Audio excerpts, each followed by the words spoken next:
Once upon a time, there was a spoiled and bratty prince who was rude to everyone he met, until one day he was rude to an old woman. As often happens in fairy tales, the old woman was secretly magical and cursed him for his cruelty. The curse turned the spoiled prince into a fearsome, hot-headed beast. This personality comes out best from the powerful yet kind voice given to the beast.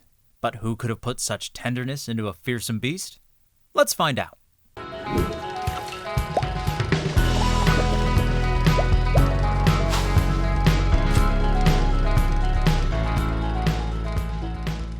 Robby Benson was born in Dallas, Texas in 1956. At the age of 5, his family moved to New York and began acting at a very young age. I've been doing voice work since, when I was very young. All the films that would come into the United States where they needed to have it done in English, and so we used to loop. Right. So I did all these, from The Garden of the Finzi-Continas, War and Peace, to all the Godzilla movies. Get out. Yeah, it was great. It was so much fun and a way to get out of school. Right. At 10 years old, Robby made his film debut with an unaccredited role in Wait Until Dark as the famous boy tossing the ball. And at 14, he debuted on Broadway in The Rothschilds. I was in, my second show was called The Rothschilds, and I was 14. And I used to have to go out and sing, if any patron ever shows you I've been cheating, I'll get up eating, I won't forget it, I will remember that I bear the name of Rothschild. And I got to a point when I was about 14 and 2 months where it became, I will never fear that I am a Rothschild. And this thing came out of my mouth, and I saw that people laughed and they loved it, and I thought, well, why try to go for the note every night? Why not just make it a joke? And I had the opportunity to do that on the Ed Sullivan Show. The role put him in the spotlight, and he began starring in commercials, one of which was for Reese's Peanut Butter Cups. Hey, you got chocolate on my peanut butter. You got peanut butter on my chocolate. Hey, it's good. It's really good. Yeah, I like this. You know, I've heard people sometimes call these Reese's. Have you ever heard anybody do that? Is that like a regional thing? Out here in California, everyone just calls them Reese's because it says Reese's on the fucking packaging. Robby also landed an early role on the daytime soap Search for Tomorrow. Around the same time, Robby began appearing in teen coming-of-age movies, which is what he would be most known for. His first was 1972's Jory, not to be confused with my film, Jorts, which, by the way, if you would like to be a backer, please just leave your credit card information in the comments below. In 1973, he starred in Jeremy, for which he won a Golden Globe for Most Promising Newcomer. I know who I'd like to be. I'd like to be a great musician. Music is the only time I feel like I'm me, you know? Not like my parents' little boy or some kid going to school. I mean, I feel like a whole person. You understand? And in 1976, he starred in Billy Joe McAllister in Ode to Billy Joe. And fun fact, that filming location is where our script supervisor is living right now. So go ahead and dox him, send him some pizzas, and let him know how much you love the show. In 1975, Benson appeared in Death Be Not Proud and Lucky Lady. That same year, he screen tested for the role of Luke Skywalker in some science fiction film, a role which would eventually go to Mark Hamill. The Empire must have gotten there first. The planet's completely destroyed. It would have taken 1,000 starships with more firepower than I've ever seen to do something like that. If the Empire had a new weapon that was capable of doing that, I'd know about it. I've heard something. Well, now you know. The enemy is on the move, and we haven't much time. Well, look, I brought you here. Now what? Well, we have to find the rebels. What we're carrying belongs to them. Their bases are very well hidden. All the power of the Empire can't find them. Do you know where they are? No. No. Not anymore. In 1977, Robby starred in The Death of Richie. The same year, he co-wrote and starred in One-on-One. In 1978, he co-starred in The End, and one of his most famous movies, Ice Castles. Here. There's a hand in front of you. Grab it.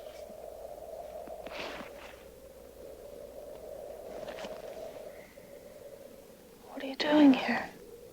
Came to see you break your ass.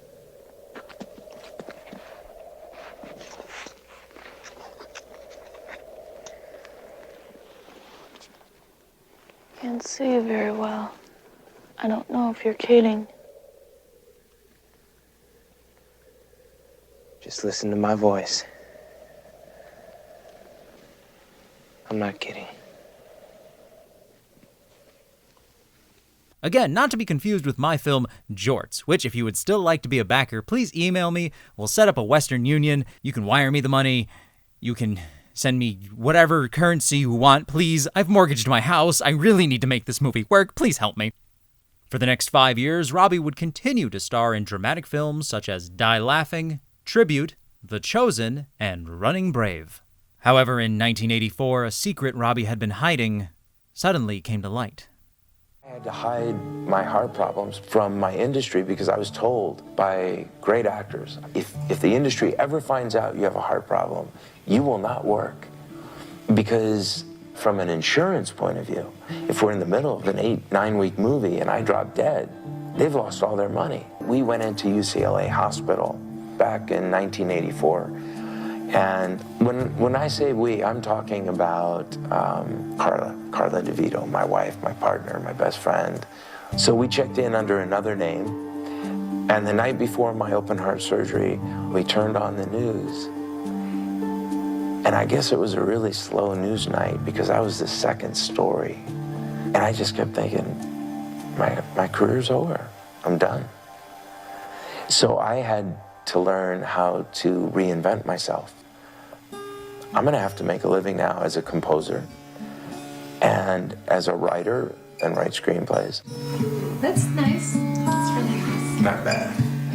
And then I thought, I would love to teach, so maybe I can make a living as a teacher. Robby would do all those things eventually, but his first accomplishment post-surgery was a song he wrote appearing in the 80s classic Breakfast Club, for which he received an RIAA Gold record. Just imagine my surprise when I looked into your eyes and saw through your disguise. If we dare expose our hearts. Not long after, Robby was chosen for a role that would cement his name in Disney history. Kirk and Gary had given me a cassette with a whole series of different actors' voices. And they said, just listen to this. We're not going to tell you anything about who did what voice or any of these things, because some of them were names that I would know. So I was just doing dishes that night, listening to this. And, you know, there was a kind of a wild beast, and there was different beast voices. And then there was this conflicted, warm, tender, but deep voice. And it was like I could just, that's it. You recognize that. That was the beast. And I came back in, I said, it's got to be this one. And you guys said, yeah, well, that's Robby Benson. It's like, wow, that's...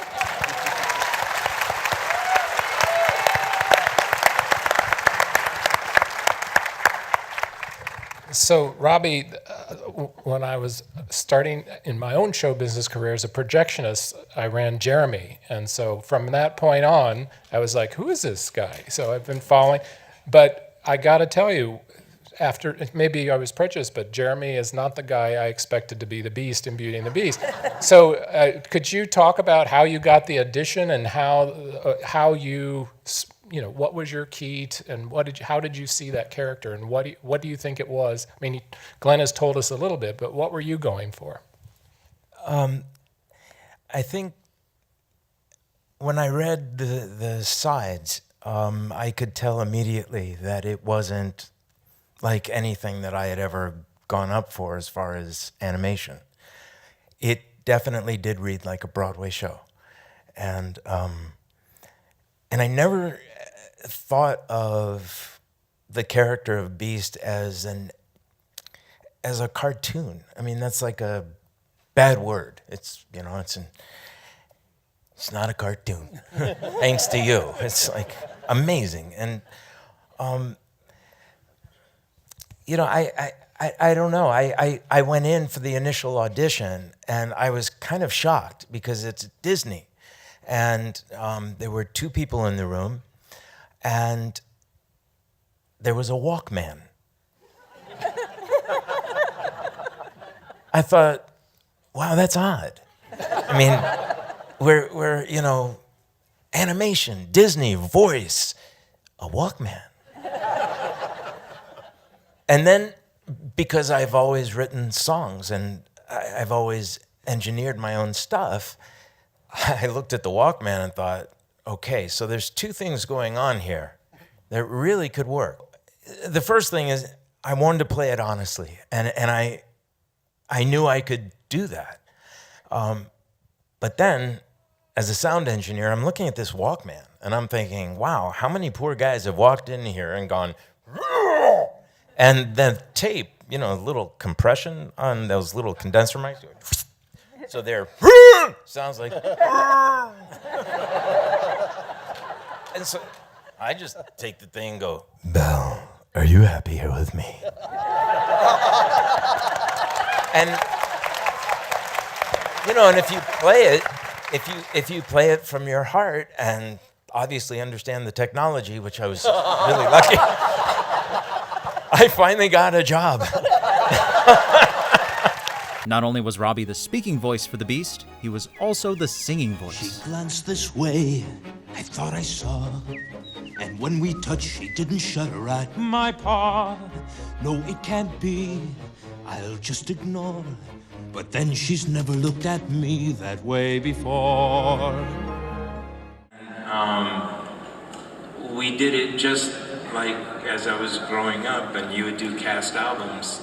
They did it just like a Broadway album. It wasn't Hollywood at all. In other words, it wasn't, let's punch in here, let's get this here, let's fix this later. What they did was they had the Philharmonic there, they had great singers there, and they laid it down. And our thing, I think it was take one. I think we gave them a level of what we were doing, and the next thing I knew, they said, we've got it. Actually, I think yours was in one take. You and Angela Lansbury were the only 2. The Beast is probably the most profound character I've ever played because I'm typecast. Yeah. I mean, that is me. Yeah. And people go, what are you kidding? Yeah. I go, no, I'm sorry, I'm impatient and I have a bad temper. And, all those things you hide from us every time you're here. You said it. Warned you never to come here. I didn't mean any harm. Do you realize what you could have done? Please, stop. Get out! No. Get out! I usually say, Belle, are you happy here with me? I usually say that for little kids because what I learned is moms would come up to me with their children and they would want me to, you know, do the Beast, and I would do a little Beast voice and they would go, no, roar. And I say, you know, it's gonna scare your baby. They would go, well, that's okay, roar. And so I would go, get out. And the baby would start crying. And I said, now we have to do something to stop your baby from crying. Throughout the 90s, Robby worked mostly as a TV director on shows including Dream On, Reynolds' Evening Shade, Ellen, and Friends. He has also written 2 books. In 2007, he wrote Who Stole the Funny?, a novel of Hollywood, which landed Benson on the Los Angeles Times bestseller list. Benson also wrote the medical memoir I'm Not Dead Yet, which was released in June 2012. He also wrote and starred in the Broadway musical Open Heart. With all of these accomplishments, Benson is most proud of his teaching career. Benson has been a professor at New York University's Tisch School of the Arts, University of Utah, the University of South Carolina, and Indiana University. I love to send my students out into the world with an old school education. Teaching film from the brass tacks up, not having nothing to do with fame. As a matter of fact, one of my little sayings is if you're here to be famous or to be rich, you kind of pick the wrong business, you definitely pick the wrong class. And a lot of creativity has come from these classes. Benson is currently taking a hiatus from teaching to work on another musical called I Hear a Song. Benson has had 4 open heart surgeries to date. His perseverance through his life and career despite these terrifying difficulties shows his strength and dedication to living life to its fullest. I think that my heart is finally in tandem with my soul. Once we get the opening move, we will then grab the over and we'll grab the single. So that's what we're going to accomplish. All right, great guys. It's not really how long you live, but what you can do with your life in the moments in which you live. And every time I've had open heart surgery, they've given me the chance to live that much longer. I'm sure we can't wait to see what Robby does next. Who knows, maybe he'll star in the reboot of Jorts. Probably not. Stupid. Not quite the word I was looking for. Thank you for watching this episode of Discographies. Click the thumbs up button below if you liked it, and if you want to be notified when the next episode comes out, consider subscribing. Comment below with characters you would like to see us cover. Further reading and references are linked in the description. We hope to see you in another Discography.